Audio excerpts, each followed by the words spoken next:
नमस्कार मित्रांनो, स्वागत आहे आपलं खबर लाईट यूट्यूब चॅनलमध्ये।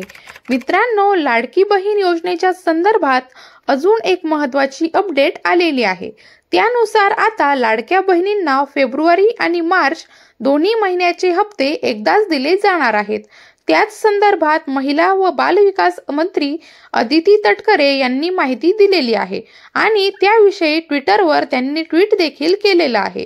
त्यानुसार बघा, महिला दिनाच्या पूर्वसंध्येला लाडक्या बहिणींना मिळणार आहे 2 महिन्याचा सन्मान निधी।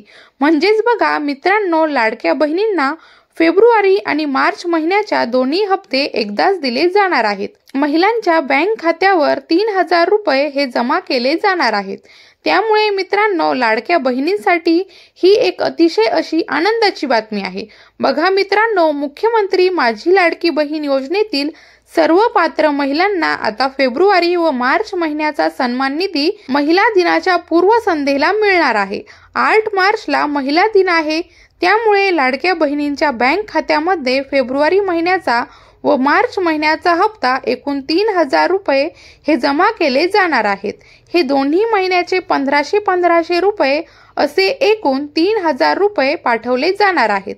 त्यामुळे मित्रांनो, लाडक्या बहिणींसाठी ही अतिशय दिलासादायक अशी बातमी आहे। 2 दिवसांमध्ये म्हणजे 6 मार्च पासून ते 8 मार्च पर्यंत लाडक्या बहिणींना फेब्रुवारी आणि मार्च महिन्याचा हप्ता 3000 रुपये हे दिले जाणार आहेत। बघा मित्रांनो, 6 मार्चला फक्त 2च दिवस शिल्लक राहिले आहेत। म्हणजेच 48 तासांमध्ये लाडक्या बहिणींना 3000 रुपये हे त्यांच्या बँक खात्यामध्ये जमा होणार आहे। त्यामुळे मित्रांनो, ही होती महत्त्वाची अशी अपडेट। व्हिडिओ आवडला असेल तर लाईक करा, शेअर करा आणि अशाच महत्त्वाच्या माहितीसाठी आपल्या यूट्यूब चॅनलला सबस्क्राईब करायला विसरू नका। धन्यवाद।